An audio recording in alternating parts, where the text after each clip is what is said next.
তিন জিনিসের দিকে তাকালেই সওয়াব হয়।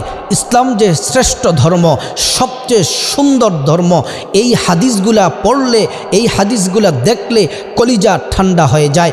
আল্লাহর রসুল সাল্লাল্লাহু আলাইহি ওয়াসাল্লাম বলছেন তিন জিনিসের দিকে তাকালেই সওয়াব হয়। এক নাম্বার হচ্ছে কোরআনুল কারীম, আল্লাহর কালামের প্রতি যদি আপনি তাকান, দৃষ্টি দেন, আপনি পড়তে হবে না, কোরআন পাঠ করতে হবে না, কোরআনের দিকে শুধু দৃষ্টি দিলে, তাকালেই আপনি সওয়াব পেয়ে যাবেন। দ্বিতীয় নাম্বার হচ্ছে কাবা শরীফের দিকে যদি আপনি তাকান, আপনি যদি দৃষ্টি দেন, কাবা শরীফের দিকে তাকালেই সওয়াব হয়।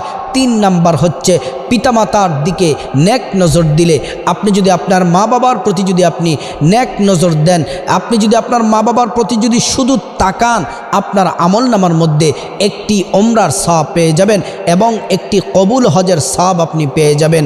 আপনি যদি এই তিন জিনিসের দিকে তাকান, তাকালেই